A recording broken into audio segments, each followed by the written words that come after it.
aunque hemos celebrado ahora mismo la Santa Misa, pero me gusta empezar siempre con una oración. En el nombre del Padre, del Hijo, del Espíritu Santo. Dios te salve María, llena eres de gracia, el Señor es contigo, bendita tú eres entre todas las mujeres y bendito es el fruto de tu vientre, Jesús.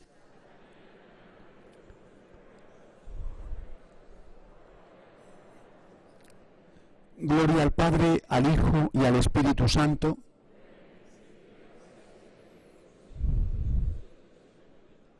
Mare de Déu de Montserrat, pregau per nosaltres.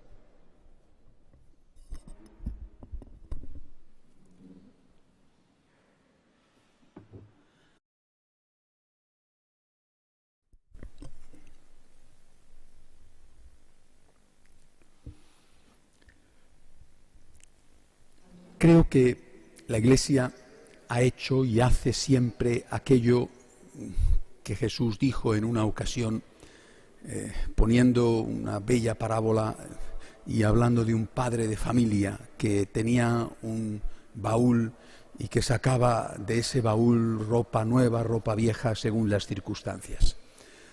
En la Iglesia hay momentos en los cuales tenemos que poner el acento en una palabra y otros momentos tenemos que poner el acento en otra. A mí me parece que en este momento el acento tenemos que ponerlo en la palabra esperanza.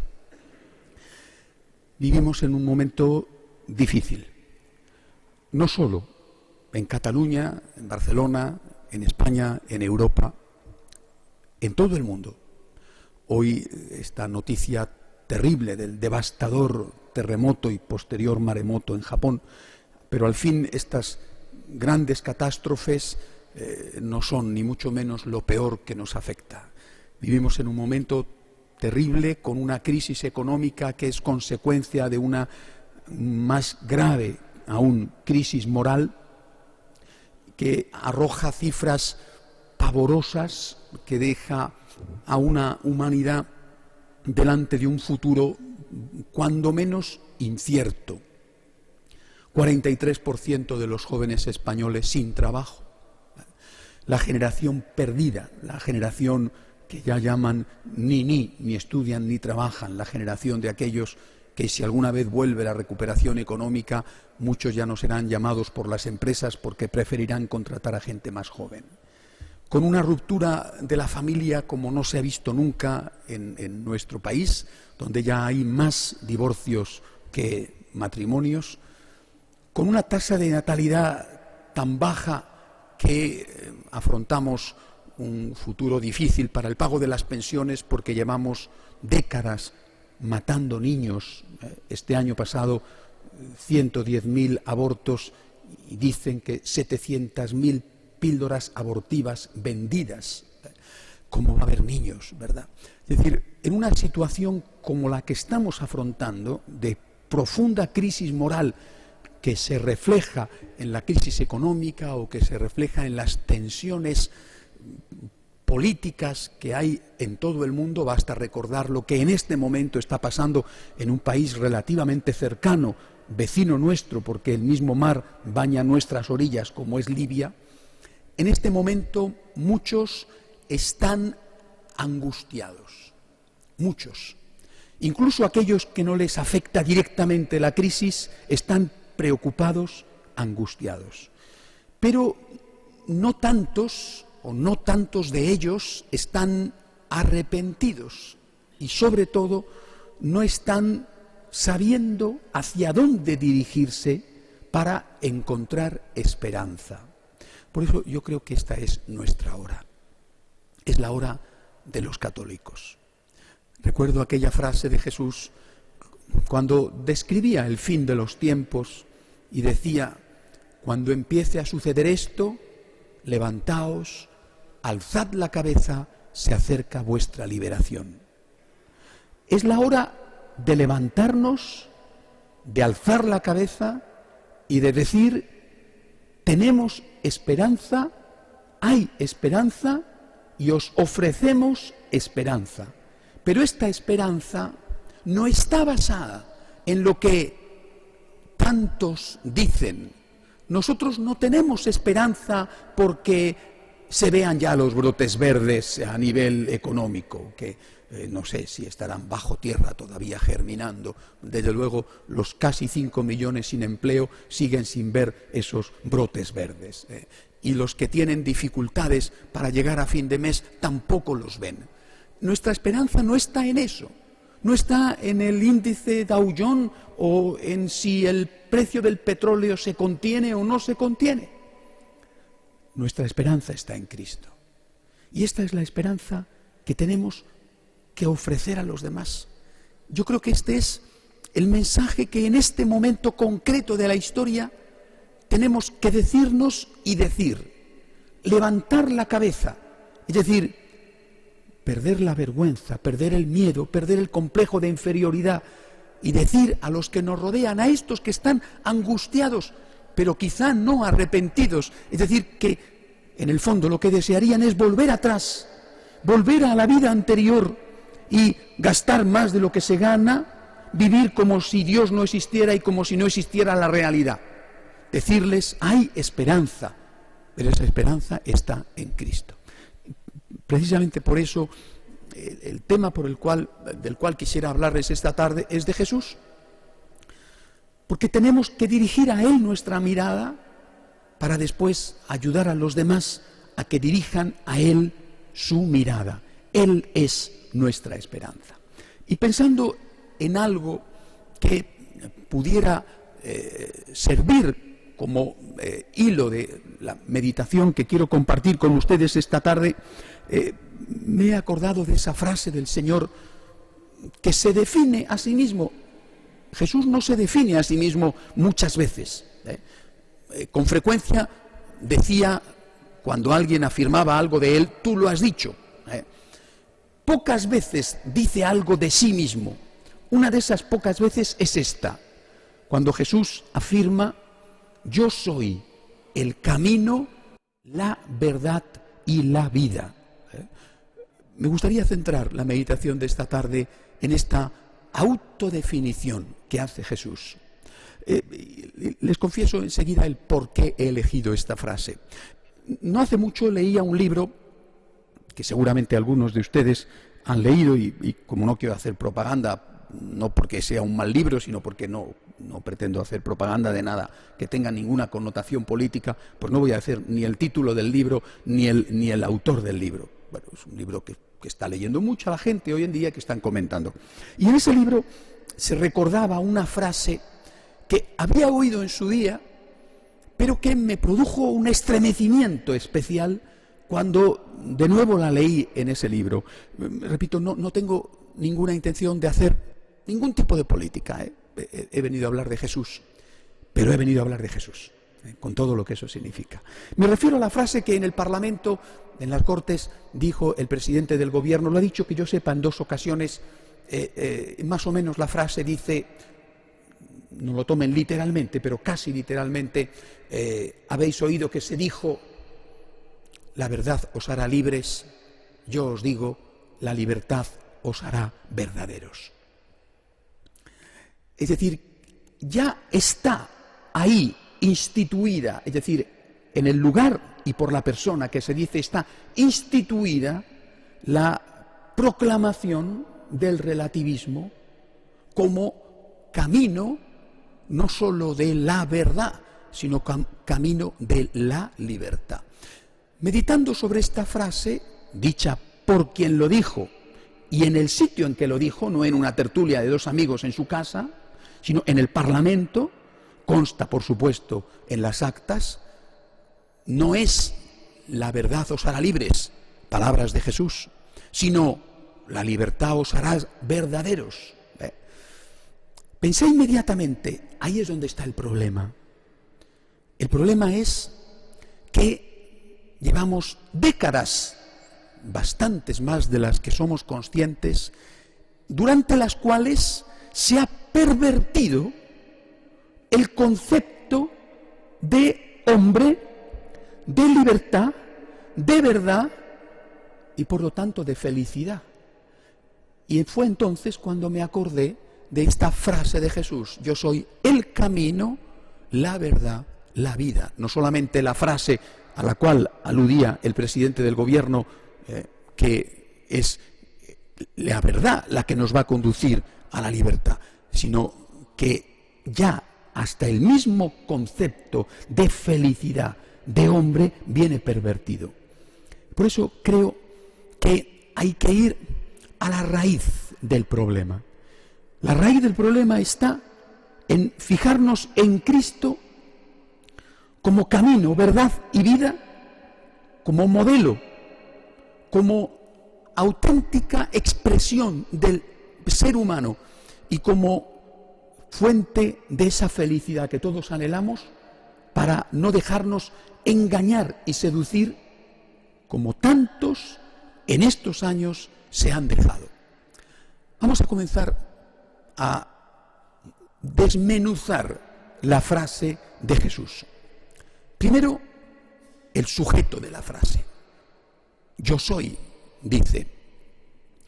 Probablemente está aludiendo a aquella frase del Antiguo Testamento donde Dios se le aparece en la zarza ardiente a Moisés, y cuando Moisés le pregunta quién es, él dice: yo soy el que soy. Yo soy. Jesús es, porque Jesús es Dios.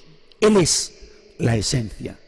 Él es el que existe, en el cual los demás existimos porque de Él hemos recibido todo.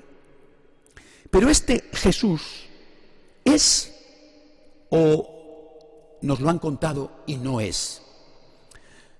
En el libro que acaba de presentar ayer Benedicto XVI, que es el segundo sobre Jesús, continuación del primero, aunque falta un tramo en medio, que es el de la vida pública, la vida oculta y la vida pública, lo primero que ha hecho Benedicto XVI es afrontar esta cuestión. ¿Pero Jesús existió? ¿El Jesús que existió lo podemos conocer? ¿Hay diferencia entre el Jesús histórico y el llamado por algunos teólogos Cristo de la fe? Cuando nosotros nos acercamos a los evangelios, ¿podemos confiar en que eso que leemos fue real? ¿O eso no es más que una invención de un grupo, como algunos dicen, que quería asentar sus intereses de dominio sobre el resto de la Iglesia?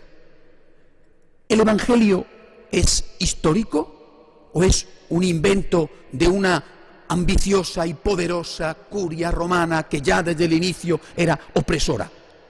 Esto es lo que afirman no pocos teólogos en nuestro tiempo. ¿Podemos conocer a Jesús? Este Jesús que dice yo soy, ¿podemos conocerle? ¿O en realidad es un mito, una figura envuelta en una nebulosa que sí, efectivamente vivió hace 2000 años, pero que no sabemos ni si su mamá era la que nos dicen, ni si nació donde dicen, ni si murió como dicen, y ni siquiera si murió cuando dicen? ¿Resucitó? ¿No resucitó? ¿Vivió? ¿Predicó? ¿De verdad hizo milagros? Oiga, ¿pero los milagros existen o todo es un enorme invento? Benedicto XVI, sabio y santo, ha querido, en estos dos libros que tiene sobre Jesús, afrontar el problema. Les confieso que no he tenido tiempo de leer el segundo libro y que simplemente he leído el extracto amplio de lo que ayer presentó el cardenal Ouellet en el Vaticano. Bueno, es para mí suficiente. Leí el primero y les recomiendo que de una forma especial lean el prólogo, que no es largo, la introducción que el propio Papa hace de su libro en ese primer libro sobre Jesús. Sitúa exactamente el problema, y el problema está aquí. ¿Podemos conocer a Jesús? ¿Es un personaje histórico? ¿Lo que nos dicen que hizo, lo hizo? ¿Lo que nos dicen que predicó, lo predicó? ¿Los milagros son hechos históricos o son símbolos? La respuesta a esta pregunta, y el Papa como estudioso, como científico, la prueba es un sí rotundo. No hay diferencia entre el Jesús histórico y el Cristo de la fe. El Cristo que nos enseñan los evangelios es el Hijo de María, el Hijo de la Inmaculada, de la siempre Virgen. El Cristo que nos enseña en los Evangelios es el que nació en una humilde cueva de ovejas en una aldea de Judea. Es el que pasó 30 años de carpintero en una aldea de Galilea. Es el que anduvo sobre las aguas, es el que resucitó los muertos, el que multiplicó los panes y los peces, el que curó a los enfermos, el que resucitó a su amigo Lázaro. El Cristo histórico es el que defendió a las mujeres, es el que dijo que era mucho más importante la caridad que cualquier otro precepto.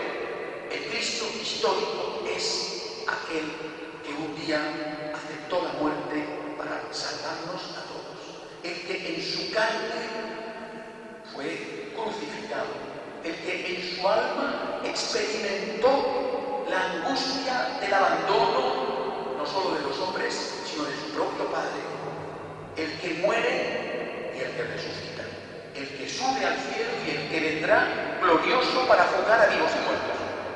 Este Cristo de la fe es el Cristo de los Evangelios, es el Cristo de la historia. Y es por aquí por donde tenemos que empezar. Por eso el Papa insiste, sabio y santo, ha querido empezar por aquí. Nosotros, si vamos a decirles a los hombres y mujeres de hoy, existe la esperanza, y la esperanza está no en lo que te diga este o aquel, no en este plan económico o en el otro, la esperanza está en Cristo. Lo primero que tenemos que hacer es conocer a Cristo, conocerle leyéndole a través de la palabra que nos ha dejado, el Evangelio, pero conocerle también a través de la experiencia espiritual que cada uno puede tener con él. Y después decir a los hombres, no es un mito, es una realidad, existió, existe. No estamos predicando una fábula, no estamos hablando de un personaje que se funde en la noche de la historia y que quizá tuvo un minúsculo grano de origen sobre el cual se ha montado todo un conglomerado de invenciones. Esto que tú puedes leer en Mateo, en Marcos, en Lucas o en Juan, esto por lo que dieron la vida aquellos que le oyeron, que le tocaron, que le abrazaron, que besaron sus pies, que metieron sus manos en las heridas de los clavos, esto es verdad. Cristo existió tal y como nos lo cuentan los Evangelios. Hay que empezar por aquí, creerlo, porque la ciencia lo demuestra, y predicarlo. Después el Señor, ese Señor histórico, dice que es el camino. ¿Por qué dice que es el camino? Podía haber dicho, y hubiera sido verdad, que era el Señor. Podía haber dicho que era el Maestro, y hubiera sido verdad. Muchas veces le llamaban Rabí, Maestro, Señor.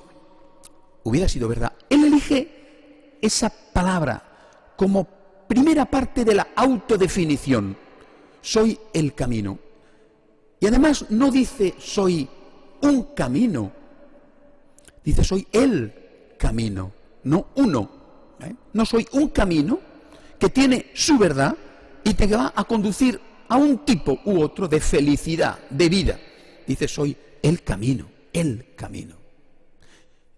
único camino.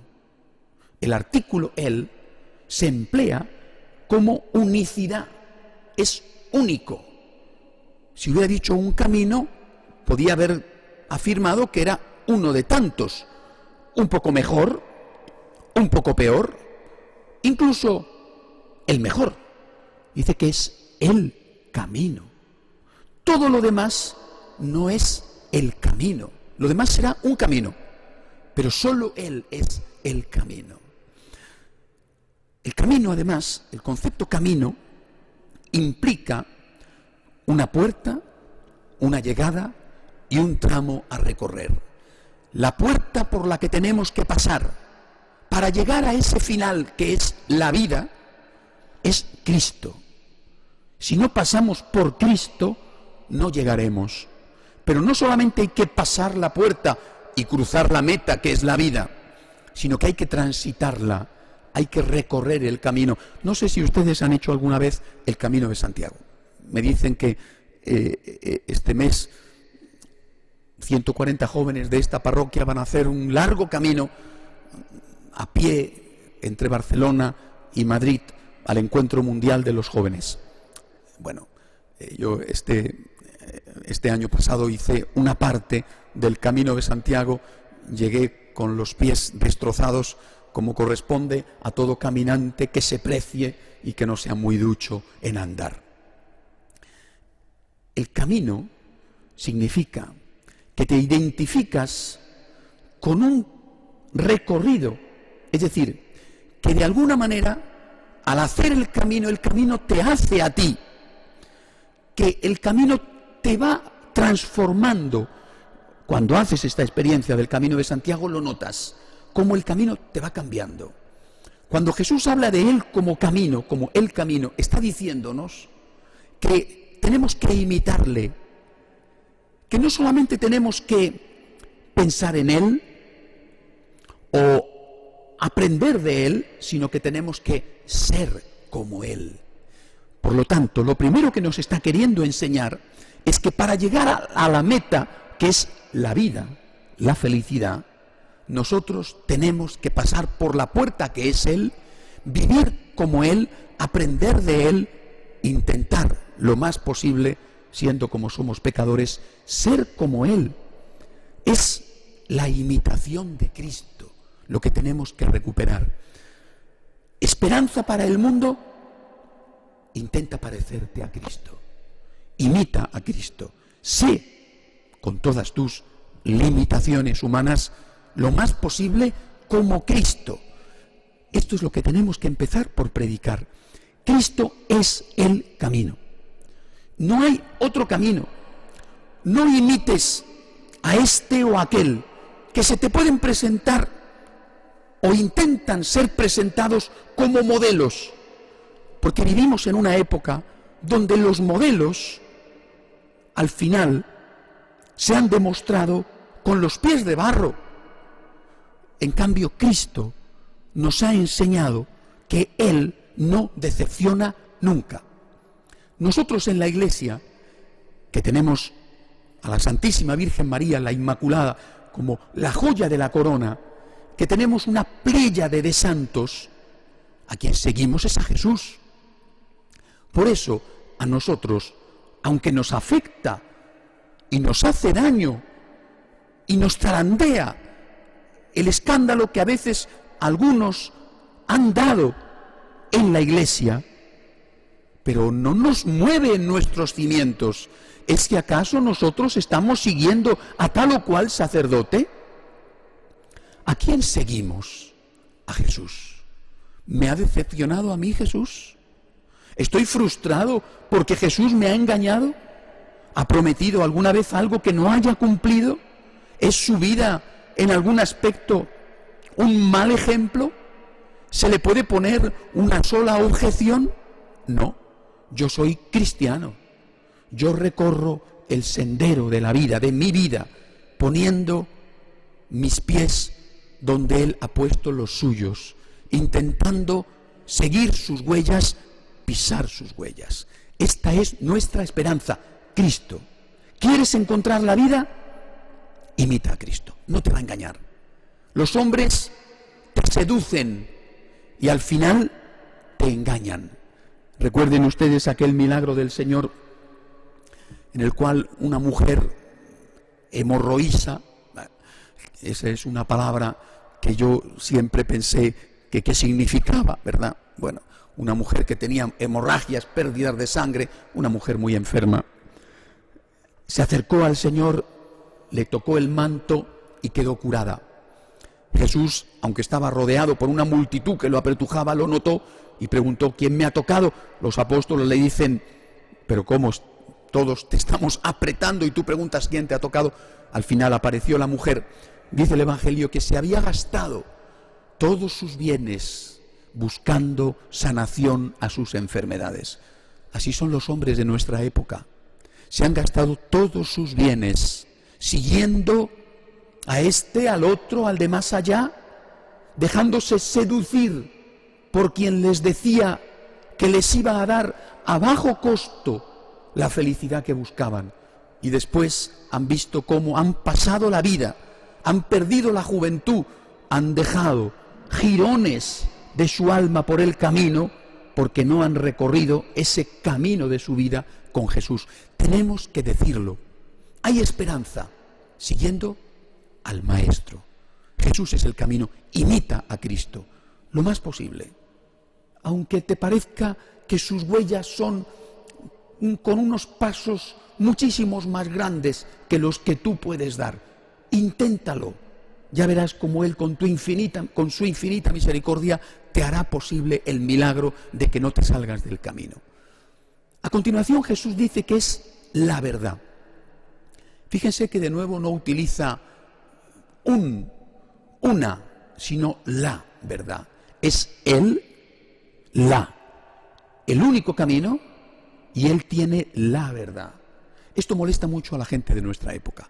Le molesta mucho primero porque piensan que la verdad no existe, es el relativismo, no existe la verdad filosófica, no existe la verdad moral, la verdad no existe, y además porque les parece, y así lo proclaman, que todos aquellos que pretendemos creer en la existencia de la verdad, más aún que pretendemos creer que se puede conocer, más aún que estamos seguros de que la hemos conocido y de que la tenemos, no una parte de verdad, ni siquiera mucha verdad, sino la verdad. Esto les pone muy nerviosos porque piensan que somos integristas, fundamentalistas, así nos llaman, y que amenazamos la convivencia pacífica. Qué curioso que nosotros, que sabemos morir, sin embargo, no sabemos matar. Los que amenazan la convivencia pacífica son, ahí están las pruebas, aquellos que se las dan de tolerantes. Ayer, en una de las facultades de la Universidad de Madrid, en la facultad del campus de Somosaguas, en la capilla han entrado unos vándalos a hacer un sacrilegio, y entre ellos unas muchachas que han desnudado sus torsos y han empezado a besarse delante del altar. ¿Acaso nos metemos nosotros con alguien? ¿Vamos a las sedes de sus partidos o a los templos de la masonería a profanarlos?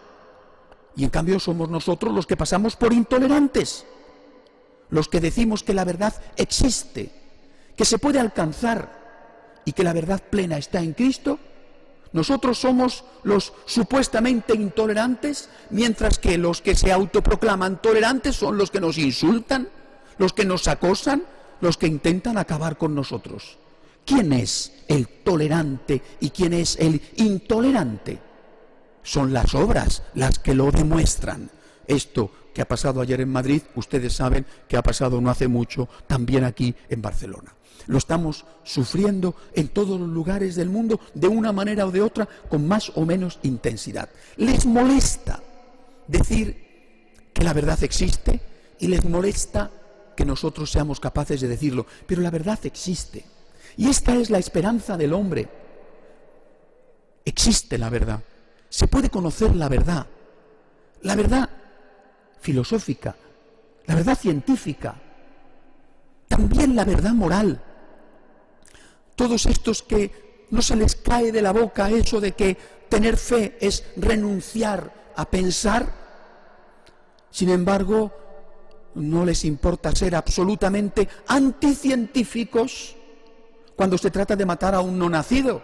¿Es que no es acaso la ciencia la que dice con toda certeza que hay vida humana desde el momento de la concepción? Es la ciencia la que lo dice, y sin embargo son acientíficos cuando dicen que, bueno, eso es vida humana o no, que ya veremos. Por eso, queridos amigos, en este momento de relativismo exacerbado, son palabras de Benedicto XVI, de dictadura del relativismo, en estos momentos nosotros, para poder dar esperanza a los hombres, a esos hombres que están como ovejas sin pastor, que han sido engañados, seducidos por los que les han prometido la felicidad a bajo costo y ahora se encuentran con que eso no era tal y que ya no tienen con qué comprar esa felicidad. Tenemos que decirles, la verdad existe, la verdad está en Cristo. Toda la tesis que han reiterado en las últimas decenas de años se puede resumir en esta palabra, en esta frase: haz lo que quieras, porque nada de lo que hagas tiene consecuencias. Haz lo que quieras. La realidad no existe. No existe la realidad moral. El bien y el mal es una cosa subjetiva. No existe la realidad física. Eres hombre o mujer según tú quieras serlo. El género es una cuestión cultural, no es una cuestión biológica. No existe nada más que lo que tú quieras que exista. Y esto no tendrá consecuencias.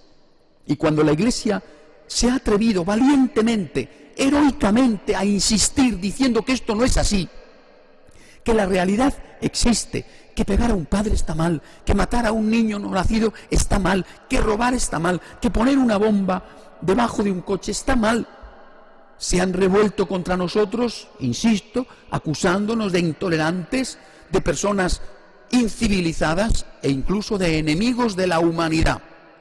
Pero ahí está el resultado de toda su presentación filosófica y moral. Un mundo desnortado donde ya la gente no sabe en quién creer, a dónde acudir, porque se sienten profundamente desengañados por aquellos en los cuales habían puesto su confianza. Tenemos que decir, la verdad existe. Esa verdad está en Cristo. El bien existe. Podemos alcanzarlo con nuestra razón. El mal existe. Y podemos con nuestra razón saber qué es bueno y qué es malo. Las cosas no son como a mí me convienen o como a mí me parecen, sino como son. Nosotros, los que predicamos la existencia de la verdad, predicamos a la vez la existencia de la misericordia. En cambio, los que niegan la existencia de la verdad hablan de tolerancia. ¿Por qué? Porque reclaman que nadie se atreva a decir que su comportamiento, sea el que sea, es malo. Borran el concepto de mal. Al no conocer la tolerancia, no conocen el perdón, se pierden la misericordia. Pero curiosamente o inevitablemente, al no conocer la tolerancia, se vuelven intolerantes hasta la persecución contra aquellos que hablan de misericordia. La misericordia se aplica a la persona y ellos quieren aplicar la tolerancia a lo que hace la persona. Déjame hacer lo que quiera. No te atrevas ni siquiera a decir que esto es malo. Y nosotros decimos, yo te quiero a ti, aunque hagas el mal, pero lo que tú estás haciendo está mal hecho. Para tener esperanza hay que poner los cimientos sobre la verdad filosófica, sobre la verdad científica, sobre la verdad moral. Recuerden ustedes que el primer pecado, el pecado original, fue el pecado a través del cual quedaron seducidos Adán y Eva, porque les prometieron que si comían del fruto del árbol de la ciencia del bien y del mal, es decir, si decidían por sí mismos qué era bueno y qué era malo, se iban a convertir en dioses. Seréis dioses, les dijo la serpiente. El hombre ha querido ser Dios, la soberbia. El hombre que ha querido ser Dios, decidiendo por sí mismo qué es bueno y qué es malo, ha perdido el paraíso. Ese hombre, al final, se ha convertido en el enemigo de su hermano. La consecuencia del pecado original fue no solo la pérdida del paraíso, sino la ruptura de la familia.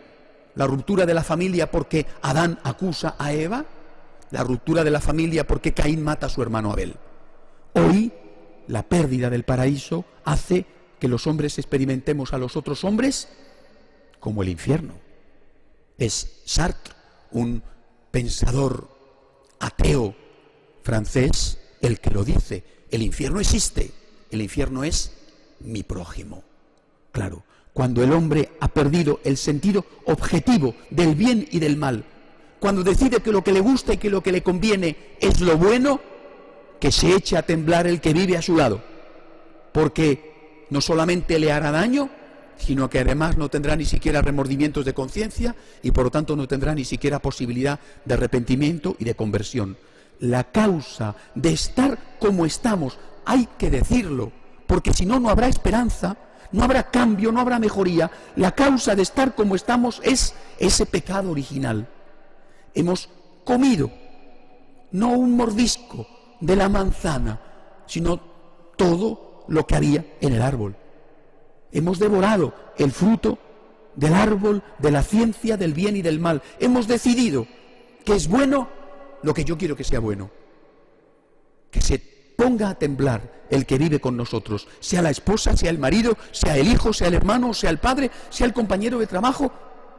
Esto es lo que estamos viviendo continuamente, una sociedad cada vez más violenta, cada vez más egoísta, fruto de que ya no existe ni siquiera el freno de la conciencia. Hay que volver a la raíz. La raíz está en Cristo, que es el camino y la verdad. La verdad existe, Cristo es la verdad. Si no podemos vivir como Cristo nos enseña, al menos reconozcamos que somos pecadores. Él nos cogerá en sus brazos. Es la divina misericordia. Pero no digamos, soy buenísimo, la culpa de lo que pasa la tienen siempre los demás. El infierno está vacío. Nadie se condena. Todo el mundo es bueno. Y al final, insisto, nos convertimos en el peor enemigo de nuestro hermano, en ese hombre que es un lobo para el hombre.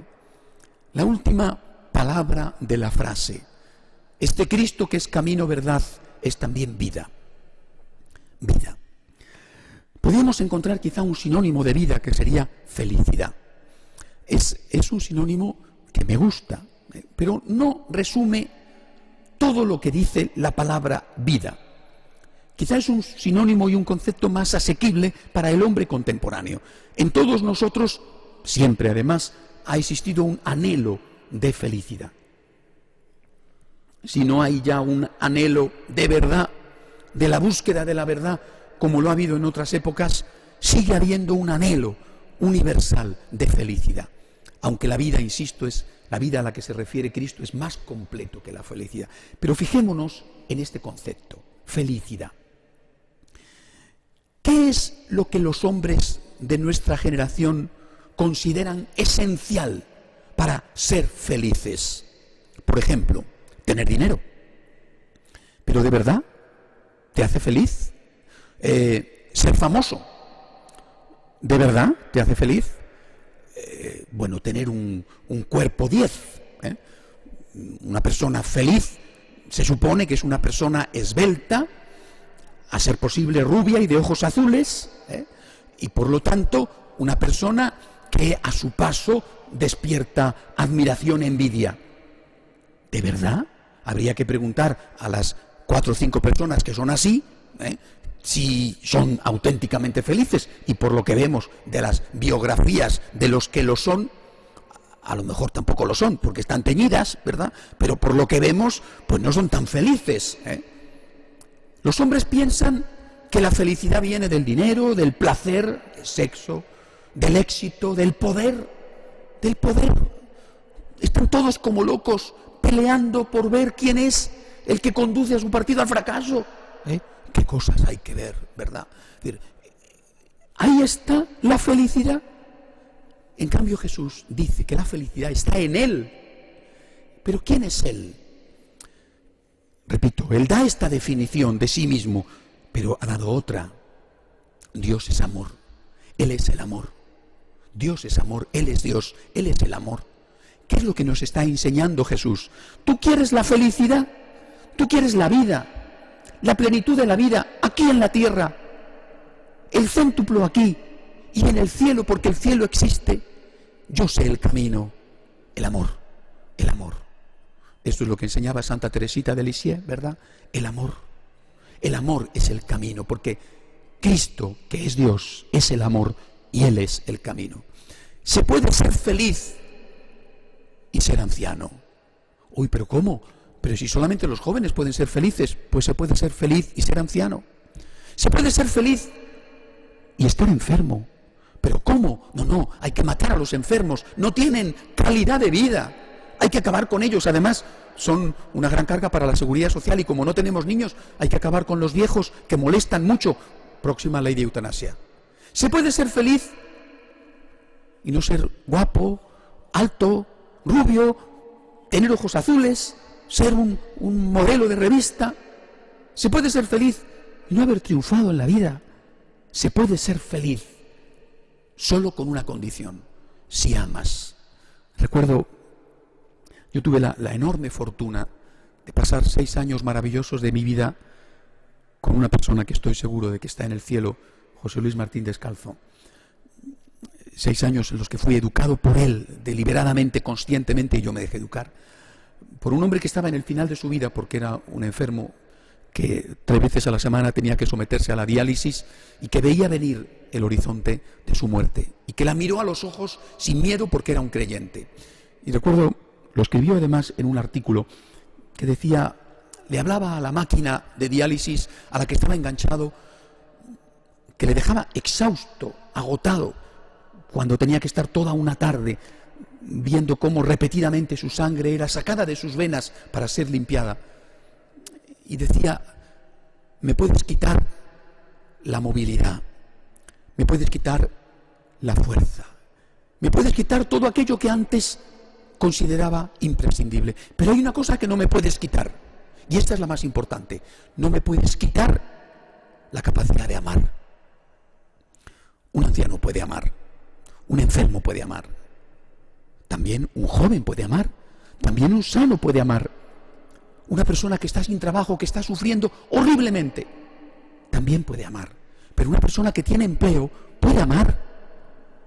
Una persona que ve cómo su familia se ha roto, quizá en parte con culpa suya o sin culpa ninguna, puede amar. Y una persona que disfruta de tener una familia unida, porque ha tenido esa suerte o porque con su esfuerzo también ha contribuido, puede amar. Esto es lo que nos ha enseñado Jesús. La felicidad no está lejos de ti. La felicidad no está al alcance de los más afortunados en la lotería de la vida porque son ricos, porque son guapos, porque son famosos, porque son poderosos. La felicidad está dentro de ti. San Agustín, aquel gigante de la santidad y del pensamiento, decía, hermosura siempre antigua y siempre nueva, tarde te hallé. Tú estabas dentro de mí y yo fuera. Entra dentro de ti y encuentra dentro de ti al Cristo que está dentro de ti. Apóyate en Él. Esa es la hermosura siempre antigua y siempre nueva. Apóyate en Él, bebe de Él, encuentra en Él el apoyo para desde ahí llenar tu corazón siempre sediento de amor y de felicidad. Tenemos que convertirnos en esta hora oscura, pero que quizá es ya la hora que precede al alba de un nuevo amanecer, en esta hora donde tantos hombres y mujeres están angustiados, pero aún no arrepentidos, aún no dándose cuenta de cuál es la causa de esta crisis espantosa que nos está sacudiendo. Tenemos que situarnos delante de estos hombres y mujeres como personas con esperanza, que les decimos, se puede ser feliz. Cuando deje el paro, seré feliz. No tardes tanto. Antes has tenido trabajo y no eras feliz. Si me someto a tal operación quirúrgica para ser más guapo, seré feliz. No es verdad. Hay muchas personas que son más guapos que tú y no son felices. En cambio hay algo que tú sí que puedes tener: joven, viejo, enfermo, sano, rico, pobre, parado, trabajador, triunfador, fracasado. Tú puedes amar. Cristo es el camino. Recorre ese camino que es el camino del amor. Cristo es la verdad, quien no te va a engañar, quien te va a decir qué es de verdad amar y qué no es amar, aunque otros te digan que amar es otra cosa. Cristo es la vida, la felicidad, el que te llena el corazón de alegría, es nuestra hora. En esta hora oscura tenemos que ser la luz del mundo. La felicidad es posible. Cristo es el camino. La esperanza existe. Cristo es el camino. Y a Cristo le podemos conocer, le podemos rezar, le podemos querer, nos podemos fundir con Él a través de la Eucaristía, porque nos lo enseña la palabra, porque no es un mito, no es un engaño, es alguien que está a nuestro lado, que camina por el sendero de la vida a nuestro lado, que llena de esperanza nuestro corazón. Que así sea. Hacemos un momento de oración en silencio.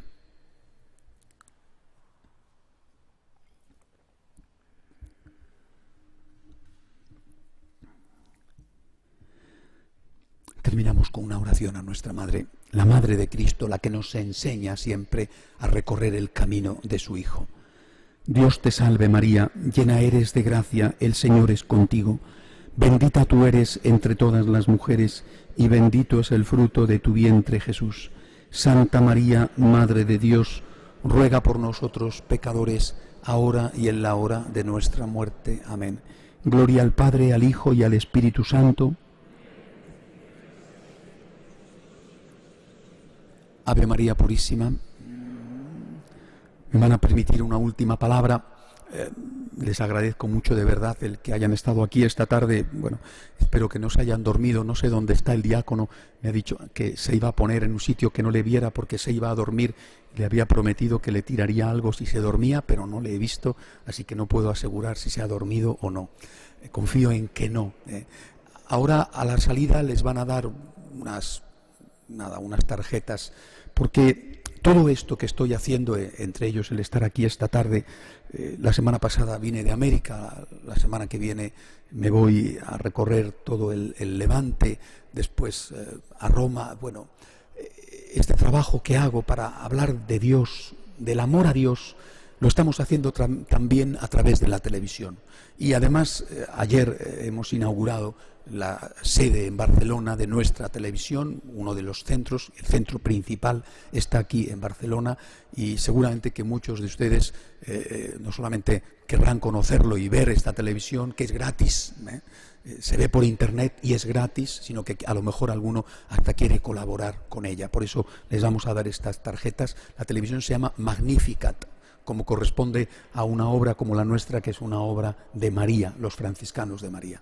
Repito, ha nacido de aquí, de Barcelona, y estamos ya en este momento siendo sintonizados en 73 países del mundo, con 800.000 de audiencia. Una maravilla, ¿verdad? Sobre todo cuando se hace sin dinero, y es que la Virgen María, nuestro Señor, son capaces de hacer estos grandes milagros. Aquellos que quieran conocer más de esta obra, no solamente de la televisión, sino de la obra del agradecimiento, ahí tendrán ahora afuera esta tarjeta. Les agradezco mucho que hayan venido, y voy a terminar con una petición.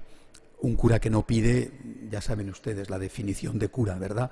Bueno, pues miren ustedes, esto es un cura muerto y esto es un cura vivo, ¿no? Bueno, pues yo soy un cura vivo, ¿verdad? Entonces voy a hacerles una petición, y es una oración. Los sacerdotes necesitamos sus oraciones, y el mayor tesoro, el mayor don, la mayor limosna que pueden ustedes hacer por los sacerdotes es rezar por nosotros. Si ustedes esta tarde no se han aburrido mucho, les pido la limosna de una oración por mí. Que Dios les bendiga.